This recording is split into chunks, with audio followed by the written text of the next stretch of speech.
जय श्री राधे कृष्णा। आपका सदा भला हो। दोस्तों, आज की इस वीडियो को पूरा अंत तक देखने के बाद ही आप समझ पाएंगे कि आखिर वो कौन से कारण हैं जिससे किसी मनुष्य के जीवन में गरीबी या दरिद्रता आ जाती है। आखिर वो कौन सा पाप करता है जिस कारण से उसके घर को माता लक्ष्मी छोड़कर चली जाती है, और आखिर वैसा कौन सा पुण्य कर्म होता है जिसे करने के बाद माता लक्ष्मी पुनः वापस उस घर में आ जाती हैं और उसका घर सुख समृद्धि से भर जाता है। तो दोस्तों, एक समय की बात है। एक दिन भगवान श्री कृष्ण के पास गरुड़देव पहुंचते हैं और भगवान श्री कृष्ण को प्रणाम करते हैं। इस पर भगवान श्री कृष्ण गरुड़देव से कहते हैं, हे गरुड़ जी, आज आपका इस लोक में आने का क्या प्रयोजन है। इस पर गरुड़देव बोलते हैं, हे भगवान, इन तीनों प्रश्नों के उत्तर जानने के लिए मैं बहुत व्याकुल हुआ जा रहा हूं, और यदि आप उन सभी प्रश्नों के उत्तर दे देते हैं तो मेरा मन शांत हो जाएगा। इस पर भगवान श्री कृष्ण कहते हैं, हे गरुड़देव, आप बिना किसी संकोच के और निडर होकर वो सभी प्रश्न आप मुझसे पूछ सकते हैं। मैं आपके उन सभी प्रश्नों का उत्तर निश्चय ही दूंगा। इस पर गरुड़देव कहते हैं, धन्यवाद प्रभु, मुझे यह जानना है कि आखिर वो कौन से पुण्य कर्म होते हैं जिसे अगर कोई मनुष्य करता है तो माता लक्ष्मी उस घर में वास करती है। मेरा दूसरा प्रश्न ये है कि वो कौन से कारण हैं जिससे मनुष्य दरिद्र हो जाता है, और तीसरा सवाल ये कि आखिर वो कौन से पाप होते हैं जिसे यदि कोई मनुष्य करता है तो माता लक्ष्मी उसके घर में वास नहीं करती, उसके घर को तुरंत ही त्याग कर चली जाती हैं। इस पर भगवान श्री कृष्ण कहते हैं, हे गरुड़ महाराज, आपने इन तीनों प्रश्नों को पूछ करके आपने असल में संपूर्ण मानव जाति के कल्याण की बात कही है। इसके लिए मैं आपको एक कथा सुनाने जा रहा हूं जिसे आप अंत तक बड़े ध्यान से सुनिएगा। इस पर गरुड़ जी कहते हैं, हे भगवान, मैं आपकी उस कथा को सुनने के लिए बहुत ही उत्सुक हूं, क्योंकि मेरे लिए सौभाग्य की बात होगी कि मैं आपके मुख से उस अमुक कथा को सुनूं, और मैं निश्चय ही उस कथा को सुनकर तीनों लोकों में इसका प्रचार करूंगा। फिर भगवान श्री कृष्ण कहते हैं, हे गरुड़ जी, जो इंसान सत्य के पक्ष में होता है, सत्य का साथ देता है, उस इंसान का साथ परमात्मा कभी नहीं छोड़ते। इसे समझने के लिए आपको एक कथा सुनाने जा रहा हूं जो महाराजा हर्षवर्धन की कथा है। एक समय की बात है जब त्रेता युग चल रही थी। तब भारतवर्ष में हर्षवर्धन नाम का राजा शासन करता था, और एक दिन उन्होंने देवी लक्ष्मी का त्याग करके दरिद्रता को स्वीकार कर लिया था। उनके राज्य का नाम कुंतल प्रदेश था। राज्य की प्रजा भी उनसे काफी खुश रहती थी। महाराजा हर्षवर्धन बहुत बड़े दानवीर राजा थे और अपने वचनों का पूरा निष्ठा से पालन करते थे। वो हमेशा कोई भी कार्य प्रजा के हित को ध्यान में रखकर ही करते थे। उनकी महानता और उनके दयालुपन का इस बात से पता चलता है कि उनके नगर में जब भी कोई साधारण व्यापारी व्यापार करने आता, अपने साथ जो भी वस्तु या अन्न बिक्री के लिए लाता और दुर्भाग्यवश शाम तक उसकी चीज नहीं बिकती, तो उसे महाराजा हर्षवर्धन स्वयं ही अपने राज्य के लिए, अपनी प्रजा के लिए खरीद लेते थे, ताकि कोई भी व्यापारी जब उनके राज्य में व्यापार करने आए तो कभी भी वो निराश होकर ना जाए। उन्होंने अपने प्रजा के हित के लिए ही कार्य करने की प्रतिज्ञा ले रखी थी।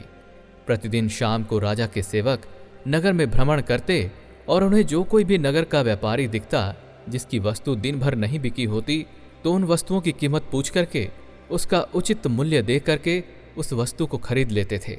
राज्य की प्रजा भी उनके इस दयालुपन को देखकर अक्सर उनकी तारीफ करते थे। राजा हर्षवर्धन के दानी होने के बारे में जब धर्मराज को पता चला तो उन्हें राजा हर्षवर्धन की परीक्षा लेने का विचार आया। इसलिए एक दिन वो ब्राह्मण का वेश धारण करके महाराजा हर्षवर्धन की नगरी में पहुंच जाते हैं। वे अपने साथ कूड़ा करकट, टूटी फूटी चीज और कचरा एक पेटी में भर कर लाते हैं, यानी कि वो अपने आप को दरिद्र दिखाते हैं, और अपने कूड़े करकट से भरे उस पेटी को लेकर के सत्यवादी राजा हर्षवर्धन के नगर में पहुंच जाते हैं, और उस नगर के बाजार में एक उचित स्थान देखकर अपनी दरिद्रता वाली उस पेटी को वहां पर रखकर उसमें पड़े कूड़े करकट को बेचना शुरू कर देते हैं। लेकिन आखिर में उनके कूड़े कचरे को खरीदने कोई नहीं आ रहा था।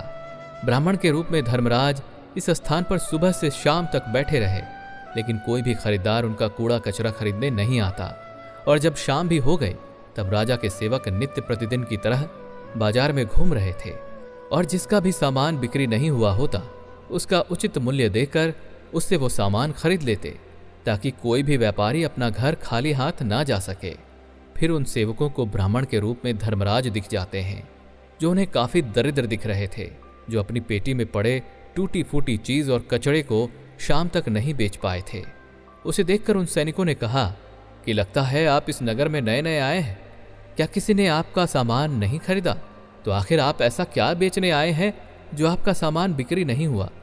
और अब आपका सामान बिका ही नहीं है, इसलिए हम महाराज के आदेश के अनुसार आपका सामान हम खरीद लेंगे। कृपया करके मुझे बताइए कि इस पेटी में आपने क्या रखा है और इसका क्या उचित मूल्य होगा।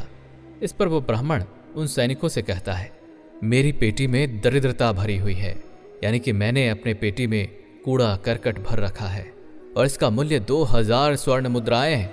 ये सुनकर वे दोनों सैनिक जोर जोर से हंसने लगे और कहने लगे कि हे ब्राह्मण, आपने तो अपनी पेटी में ऐसा द्रव्य भर रखा है जिसका मूल्य 1 रुपए के बराबर भी नहीं है। इस पर वो ब्राह्मण कहता है, हे सैनिकों, यदि मुझे अपने सामान के बदले में 2000 स्वर्ण मुद्राएं नहीं मिलेंगे तो मैं वापस अपने नगर को चले जाऊंगा। और मैंने भी सुन रखा है कि इस नगर के महाराज हर किसी व्यापारी की मदद करते हैं और जिस किसी भी व्यापारी का द्रव्य यहाँ नहीं बिकता उसका सारा सामान राजा खरीद लेते हैं और उसे खाली हाथ घर नहीं भेजते।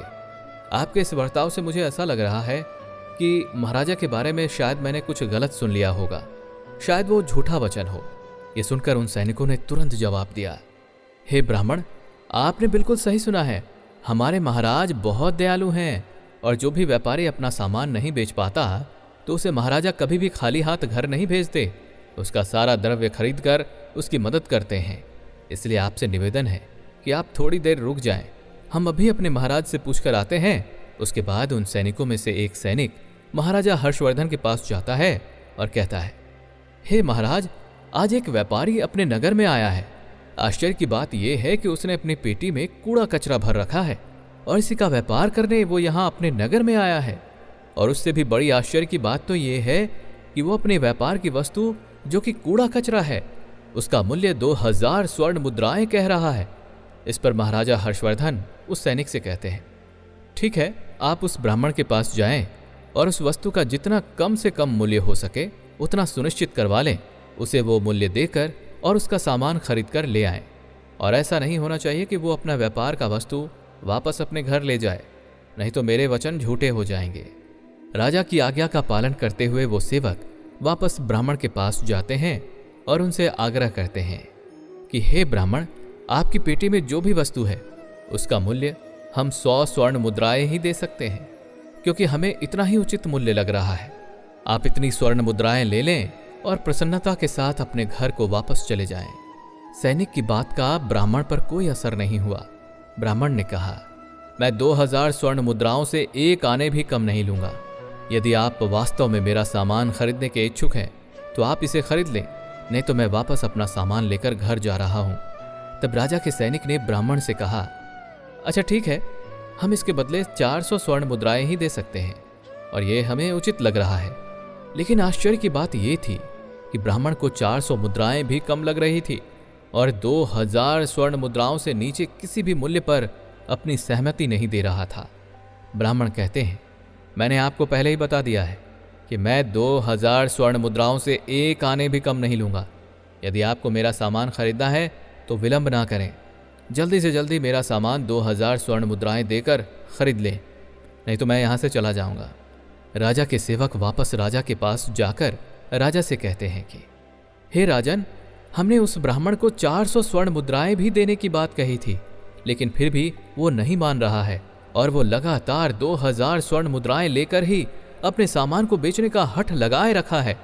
और आश्चर्य की बात तो ये है कि उसकी पेटी में कोई भी मूल्यवान वस्तु नहीं है, क्योंकि वो अपने साथ पेटी में केवल कूड़ा कचरा भर कर लाया है और ऐसा लगता है कि उन्होंने अपनी पेटी में दरिद्रता भर रखी हो और बहुत अधिक मूल्य की मांग भी कर रहा है।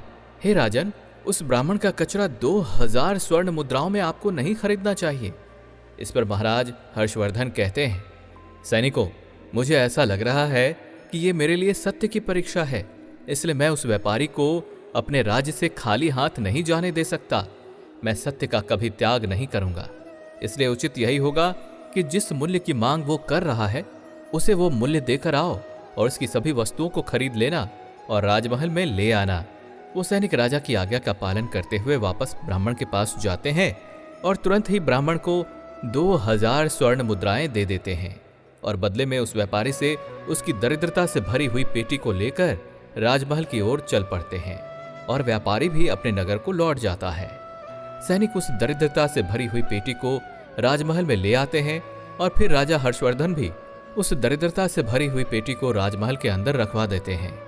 रात्रि में जब सोने का समय हुआ तो महाराजा ने देखा कि महल से एक देवी, जिनके 4 हाथ थे और एक हाथ में कमल का फूल था, वो अनेक प्रकार के आभूषण धारण कर रखी थी, वो महल से बाहर जा रही थी।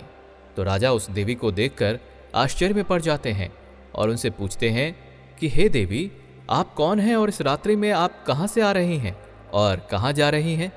इस पर वो देवी राजा से कहती हैं, हे राजन, मैं लक्ष्मी हूँ, आप एक धर्मात्मा और सत्यवादी हैं, इसलिए मेरा निवास आपके राजमहल में था। लेकिन अब आपके राजमहल में दरिद्रता का प्रवेश हो चुका है और जहाँ भी दरिद्रता होती है वहाँ पर लक्ष्मी को निवास नहीं करना होता है। वैसे भी आपके महल में आज पेटी भर के दरिद्रता का प्रवेश हुआ है, इसलिए यहाँ से मुझे अब जाना ही होगा। इस पर राजा कहते हैं, हे माता, आपको मैं हाथ जोड़कर प्रणाम करता हूँ कि आपने आज तक अपना आशीर्वाद मुझ पर बनाए रखा, उसका मैं धन्यवाद करता हूँ। लेकिन मैं आपसे कहना चाहता हूँ कि मैं अपने वचन और प्रतिज्ञा से बंधा हुआ हूँ, जिसे मैं तोड़ नहीं सकता, और इसी कारण से मैंने उस दरिद्रता से भरी हुई पेटी को राजमहल में लाने से मना नहीं कर सका। इसके लिए आपसे मैं क्षमा मांगता हूँ। इस पर माता लक्ष्मी कहती हैं, हे राजन, ठीक है, मुझे आपके राजमहल को त्याग वैसे करना ही होगा। और ये कहकर माता लक्ष्मी वहां से चली जाती हैं। कुछ देर के बाद राजा किसी एक देव को अपने राजमहल के दरवाजे से निकलते हुए देखते हैं। इस पर राजा उनसे पूछते हैं, आप कौन हैं और आपका यहाँ शुभ आगमन कैसे हुआ और आप कहाँ जा रहे हैं?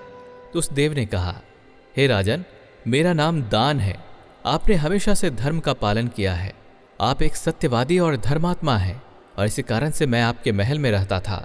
लेकिन अब माता लक्ष्मी आपके राजमहल को त्याग चुकी हैं, तो माता लक्ष्मी के यहाँ ना रहने पर मेरा यहाँ क्या ही औचित्य रह जाता है, इसलिए मुझे भी आपको छोड़कर जाना ही होगा। इस पर महाराजा हर्षवर्धन उस देव से कहते हैं, हे देव, अगर आपकी ऐसी ही इच्छा है तो आप भी निसंकोच जा सकते हैं, लेकिन मैं किसी भी हाल में मैं अपने वचन नहीं तोड़ सकता। और दोस्तों, इस तरह से दान के देव भी उसके राज्य को छोड़कर चले जाते हैं। उसके बाद एक और देवता उनके महल से निकलते हैं। उनको भी राजा देखकर पूछते हैं कि हे देव, आप कौन हैं और आप कहाँ जा रहे हैं? इस पर वो देवता कहते हैं, हे राजन, मेरा नाम यज्ञ है, आप हमेशा से दान धर्म करते थे और आप सत्यवादी धर्मात्मा हैं, इसलिए मैं आपके राज्य में निवास करता था। लेकिन अब माता लक्ष्मी और दान देवता भी आपका साथ छोड़ चुके हैं, इसलिए उनकी अनुपस्थिति में मुझे भी यहाँ नहीं रहना चाहिए। इसलिए मैं भी आपके राज्य को छोड़कर जा रहा हूँ, क्योंकि माता लक्ष्मी के बिना यज्ञ नहीं किया जा सकता और दान के बिना यज्ञ कार्य सफल नहीं हो सकता, इसलिए मुझे भी आपके राज्य को त्यागना ही होगा। इस पर महाराजा हर्षवर्धन कहते हैं कि ठीक है देव, आप जैसा चाहें, लेकिन मैं अपने वचन से बंधा हुआ हूँ, मैं अपने वचन का त्याग नहीं कर सकता। और यह सुनकर यज्ञ भी महाराजा हर्षवर्धन के राज्य को छोड़कर चले जाते हैं। यज्ञ देव के जाने के बाद महाराजा हर्षवर्धन एक और देव को राजमहल से जाते हुए देखते हैं। इस पर महाराजा उनसे पूछते हैं, हे देव, आप इस राज्य को छोड़कर कहाँ जा रहे हैं? तब उस देव ने कहा, हे राजन, मेरा नाम यश है, आप हमेशा से पुण्य कर्म करते आ रहे हैं, इसलिए मैं आपके राजमहल में निवास करता था। लेकिन अब यहाँ से माता लक्ष्मी, दान और यज्ञ देव भी यहाँ से जा चुके हैं और उनके बिना किसी को भी यश की प्राप्ति नहीं हो सकती, इसलिए मुझे यहाँ से जाना होगा। इस पर राजा ने उन्हें भी प्रणाम किया और अपनी मजबूरी बताई और आदरपूर्वक उनको भी विदा किया। उनके जाने के बाद एक और देवी उनके राज्य महल को छोड़कर जा रही थी, जिन्होंने बहुत ही सुंदर वस्त्र धारण किया था।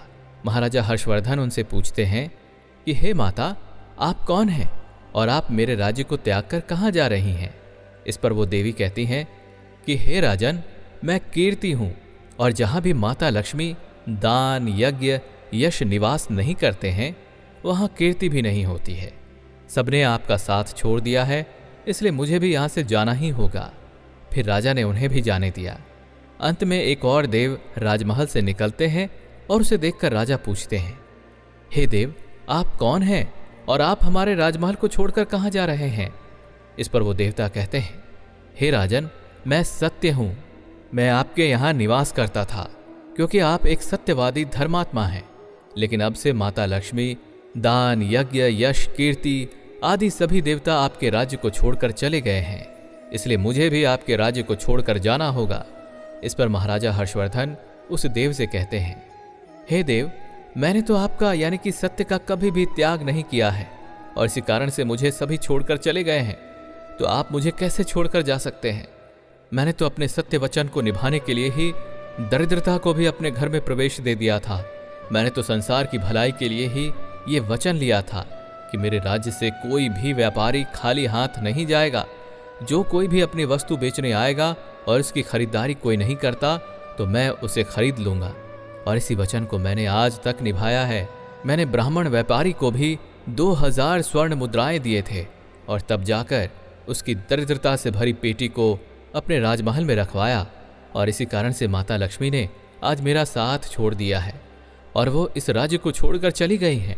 और उनके जाने के बाद धीरे धीरे करके यज्ञ, दान, यश, कीर्ति भी इस राज्य को छोड़कर चले गए हैं।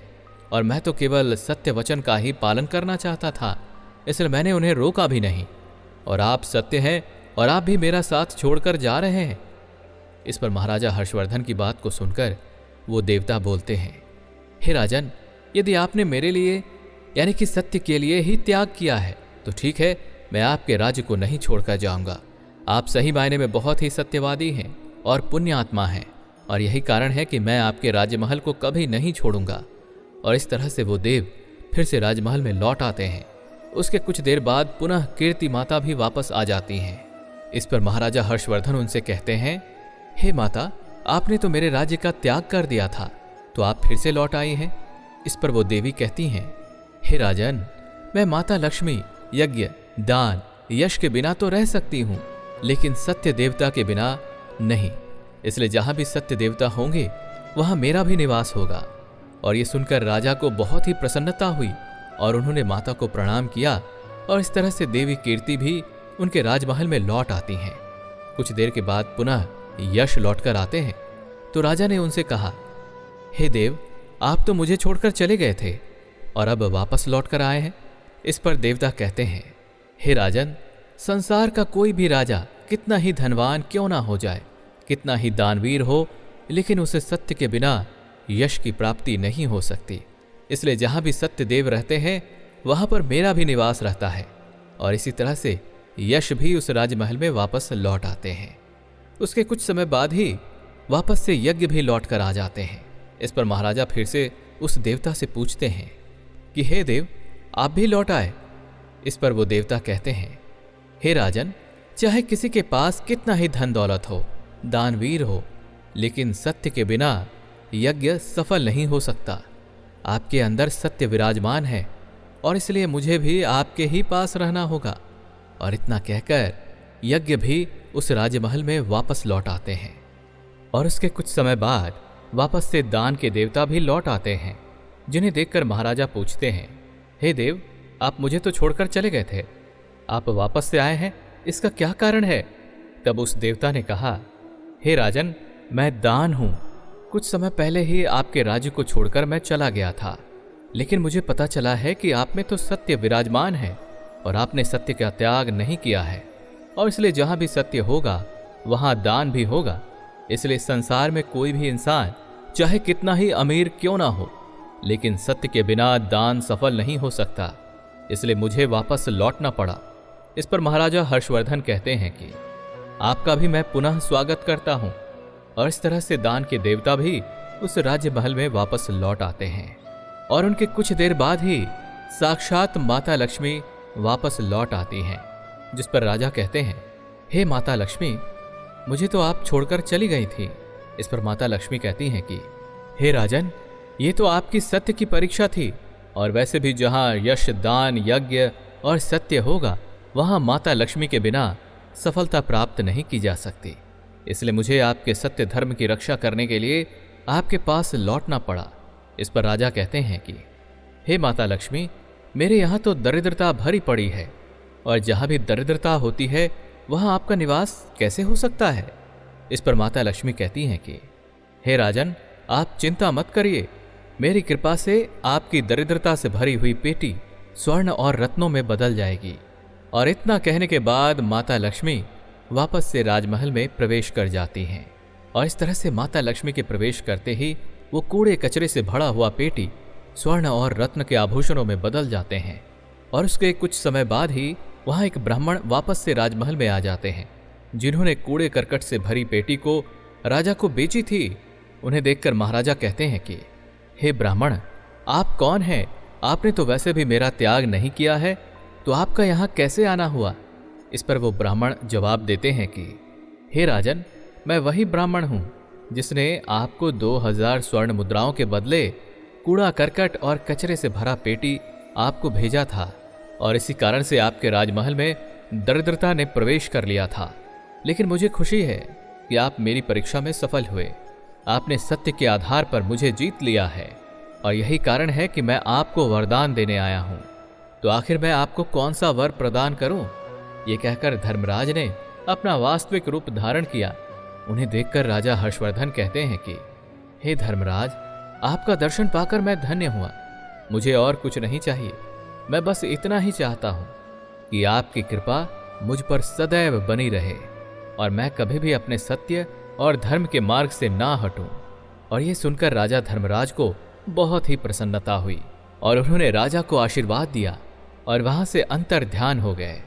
ये कहकर भगवान श्री कृष्ण गरुड़ देव से कहते हैं कि हे गरुड़ देव, इस तरह से महाराजा हर्षवर्धन ने सत्य धर्म के कारण ही सभी पर विजय प्राप्त करने में सफल हुए। और इसलिए इंसान को हमेशा सत्य का सम्मान करना चाहिए, सत्य का पालन करना चाहिए, उसका अनादर कभी नहीं करना चाहिए। और जो भी मनुष्य सत्य के मार्ग पर चलता है उसे उसके जीवन में लक्ष्मी, यज्ञ, यश, कीर्ति आदि सभी देवता की कृपा हमेशा बनी रहती है। तो दोस्तों, इस तरह से भगवान श्री कृष्ण ने गरुड़ देव जी को बहुत ही महत्वपूर्ण ज्ञान दिया ताकि संपूर्ण मानव जाति का कल्याण हो सके। दोस्तों, अगर आपको इस वीडियो से कुछ भी सीखने को मिला है तो वीडियो को लाइक करके अपने दोस्तों और रिश्तेदारों के साथ शेयर अवश्य कीजिएगा और साथ ही चैनल को सब्सक्राइब करना तो बिल्कुल भी ना भूलें और बेल नोटिफिकेशन आइकन को ऑल पर सेट कर लीजिए। आपका सदा भला हो। धन्यवाद।